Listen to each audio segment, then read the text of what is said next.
વડોદરા શહેરના આજવા રોડ પર આવેલી ઇન્દ્રપ્રસ્થ સોસાયટીમાં રહેતા મિલિંદ ભૂપેન્દ્રભાઈ ગાંગુડે અને તેના મિત્ર દેવ બાઇક લઈને તરસાલી બ્રિજથી આજવા બ્રિજ તરફ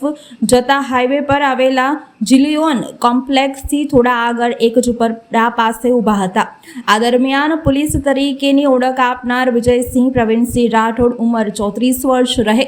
સિકોતર નગર 2, જીઆઈડીસી રોડ, મકરપુરા, વડોદરા, મૂળ રહે ઈચરોડ ગામ, તાલુકો જિલ્લો લુણાવાડા, અને તેની સાથે મયંકભાઈ વિજયભાઈ માળી, ઉંમર 24 વર્ષ, રહે ઘર નંબર 21, મકરપુરા, સર્વેલન્સ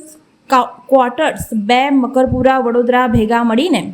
વિજય રાઠોડે ફરિયાદીની પેટ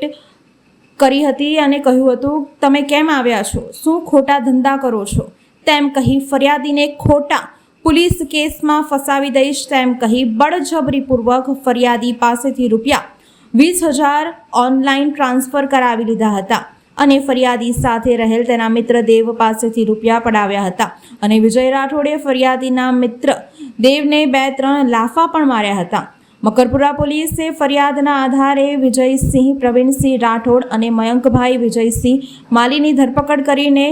₹20,070 અને ગુનામાં વપરાયેલ બાઇક જપ્ત કરી છે. વિજયસિંહ રાઠોડ સામે અગાઉ મહીસાગર જિલ્લાના ખાનપુર, માંજલપુર અને મકરપુરા પોલીસ સ્ટેશનમાં 4 ગુના નોંધાયેલા છે. પોલીસે અપીલ કરી છે કે આની જાહેર જનતાને જણાવવામાં આવે અને ભૂતકાળમાં તમારી સાથે પણ આવા ઈસમો ખોટી રીતે પોલીસની ઓળખ આપી તમારી પાસેથી પૈસા અથવા કોઈ કિંમતી ચીજવસ્તુઓ પડાવી લીધેલ હોય તો અત્રેના પોલીસ સ્ટેશનનો સંપર્ક કરવા વિનંતી કરી છે. આવા અન્ય શખ્સો પણ પોલીસની ખોટી ઓળખ આપતા હોય તો તાત્કાલિક પોલીસ કંટ્રોલ રૂમ નંબર 100 ઉપર અથવા તો નજીકના પોલીસ સ્ટેશનનો સંપર્ક કરવો. ગઈકાલે એક ફરિયાદી અમારી પાસે આવ્યા હતા પોલીસ પાસે અને એનું એવું કહેવું હતું કે તરસાલી બ્રિજથી આજવા બ્રિજ સાઈડ જતા રસ્તામાં એક જગ્યાએ એને એનો મિત્ર ઊભા હતા અને ત્યાં 2 લોકો આવીને ખોટી પોલીસની ઓળખ આપી અને તેને દમ માર્યો અને ડરાવ્યો કે ભાઈ તું શું કરે છે, અહીંયા કેમ ઊભો છે, કયા કામથી આવ્યો છે, એનું ચેકિંગ કરી, તપાસ કરી અને એ રીતે એને ડરાવીને કે હું પોલીસ છે અને તારી તપાસ કરીશું, પોલીસ સ્ટેશન લઈ જઈએ, ચાલ તને પોલીસ સ્ટેશન લઈ જઈએ છીએ, એવું કરીને ડરાવીને એની પાસેથી ₹20,000 ગૂગલ પે કરીને ટ્રાન્સફર કરાવવામાં આવ્યા હતા. આ ગૂગલ પે જેનું આઈડી આપ્યું હતું તે આ 2 જે આરોપી છે તેમના મિત્રનું આઈડી આપ્યું હતું. ત્યારબાદ એ લોકોએ પોતાના મિત્ર પાસેથી ₹20,000 રિકવર કરી લીધા છે. આ તમામ ઘટનાની જાણ આપણને ગઈકાલે જ્યારે ફરિયાદ આપણી પાસે આવ્યો ત્યારે થઈ. તાત્કાલિક મકરપુરા પોલીસ સ્ટેશનના માણસો દ્વારા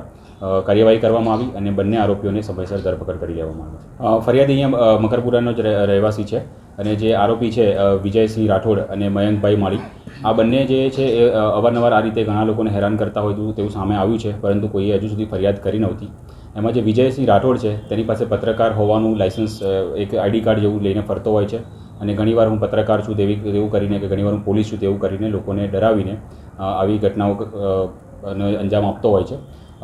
એ ગુજકોપમાં અમે જ્યારે સર્ચ કર્યું ત્યારે અમારી સામે આવ્યું છે કે આ જે વિજય રાઠોડ છે તેની સામે અગાઉ મારામારીનો એક ગુનો છે, એક ગુનો પીધેલાનો અને એક ગુનો કબજાના એટલે પ્રોહિબિશનનો એની પાસે થયેલો છે અને જ્યારે પોલીસ સ્ટેશને પકડીને લઈને આવ્યા ત્યારે પણ તે નશાની હાલતમાં હતો અને તેની પણ યોગ્ય કાર્યવાહી કરીને ગુનો દાખલ કરવામાં આવ્યો.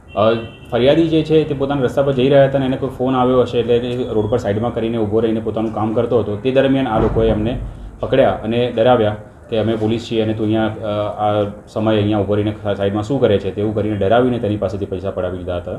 અને તપાસમાં આરોપીને પકડ્યા પછી તમામ મુદ્દામાલ ₹20,000 પોલીસે રિકવર કર્યા છે.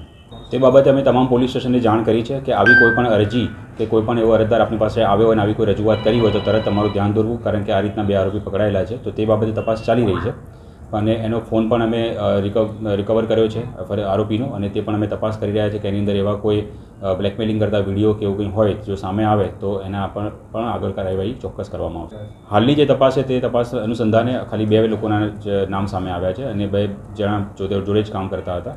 પૂછપરછ કરી ત્યારે સામે આવ્યું કે જે વિજય રાઠોડ છે એ પત્રકાર તરીકે અને એક જગ્યાએ જે લોડિંગ અનલોડિંગનું કામ કરતો હોય તેવું છે અને જે વિજય મયંક માળી છે એ કંઈક રિક્ષા સ્ટેન્ડ પર રિક્ષા ચલાવવાનું કામ પણ કરતો હોય તેવું સામે આવ્યું છે.